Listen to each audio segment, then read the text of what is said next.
OG cinema మన 2 తెలుగు రాష్ట్రాల్లోనే కాదు, ఓవర్‌సీస్‌లో కూడా దుమ్ము దులిపేస్తుంది. సో, ఇక్కడ మన 2 తెలుగు రాష్ట్రాల్లో అంటే పవన్ కళ్యాణ్ గారికి కల్ట్ ఫ్యాన్స్ ఉంటారు, డై హార్డ్ ఫ్యాన్స్ ఉంటారు, భక్తులు కూడా ఉంటారు అని తెలుసు. సినిమా ఏ విధంగా ఉన్నా కూడా ఖచ్చితంగా హిట్ ట్రాక్ తీసుకొస్తారని కూడా తెలుసు. సినిమా నిలబెడతారని కూడా తెలుసు.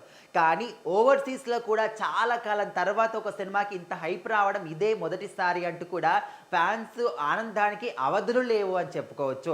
మరి ఓవర్‌సీస్‌లో అంటే ఓన్లీ ప్రీమియర్స్‌కే బుకింగ్స్ ఓపెన్ అయిన తర్వాత కాదు.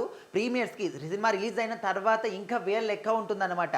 ఓన్లీ ఓవర్‌సీస్‌లోని ప్రీమియర్స్‌కే 3 మిలియన్స్‌కి పైగా వసూలు రావడం జరిగింది. సో, ఈ విధంగా వచ్చినటువంటి సినిమాల్లో అరుదుగా చాలా తక్కువ సినిమాలు ఉంటాయి మన తెలుగు సినిమాలు. అందులో ఒకటి 'ఓజీ' నిలిచిందన్నమాట. ఖచ్చితంగా మనం చూస్తూనే ఉన్నాం. అండ్ ప్రీ బుకింగ్స్‌లో కూడా నార్త్ అమెరికాలో కూడా అప్పట్లో 45,000-50,000కు పైగా టికెట్లు తెగాయని చెప్పేసి కూడా మనం మాట్లాడుకున్నాం. అంటే ఓవర్‌సీస్‌లో అమెరికాలో అంటే ఓకే. కానీ నార్త్ అమెరికాలో అనేది ఎక్స్‌పెక్ట్ చేయని విషయం అనమాట. సో, ఇంత అద్భుతంగా వసూళ్లు వస్తున్నాయి ఓవర్‌సీస్‌లో ఒకవైపు.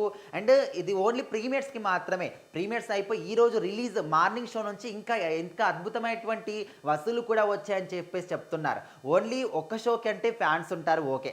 సరే ప్రీమియర్‌కి ఉంటారు, ఫస్ట్ షోకి ఉంటారు, సెకండ్ షోకి ఉంటారు. ఆ తర్వాత షో కూడా జనాలు విపరీతంగా వస్తూ ఉన్నారు. ఇంకా రేపటి నుంచి మొదలు దసరా సెలవులు మొత్తం కూడా ఈ సినిమా హవా నడుస్తుంది.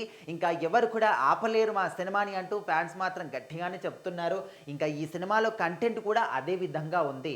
ఎవ్వరు ఎలాంటి వంక పెట్టాల్సిన అవసరం లేదు. ఎక్కడ కూడా చిన్న డిసప్పాయింట్మెంట్ కానీ వంకలు పెట్టడానికి ఛాన్స్ కూడా లేదు. అందరూ అనుకుంటారు కొంతమంది, అందరు కాదు, ఈ సినిమా ఎంత బాగున్నా కూడా ఏదో ఒక విషయంలో ఈ సినిమాని తొక్కేద్దామని చెప్పేవాళ్ళు. పవన్ కళ్యాణ్ గారి ఫ్యాన్స్ అనే ముసుగులో కూడా లోపలికి వెళ్ళి ఈ సినిమా బయటకు వచ్చిన తర్వాత బాగలేదని చెప్పేవాళ్ళు కూడా ఉంటారు. సో, అలా చెప్పే వాళ్ళకు కూడా చిన్న పాయింట్ కూడా సినిమా ఇందులో దొరకదు. ఎందుకంటే మన సుజిత్ గారు ఒక ఫ్యాన్ బాయ్‌గా అంత అద్భుతంగా, పర్ఫెక్ట్‌గా, క్వాలిటీగా సినిమాని ఇచ్చారు. సో, ఇలాంటి సినిమాలు చాలా అరుదుగా వస్తాయి. ఇప్పటి నుంచి సుజిత్ గారు మాత్రం ఒక ట్రెండ్‌ని సెట్ చేశారు. ఆయనకి ఇక మీదట మంచి మంచి అవకాశాలు ఇదే విధంగా వస్తాయి.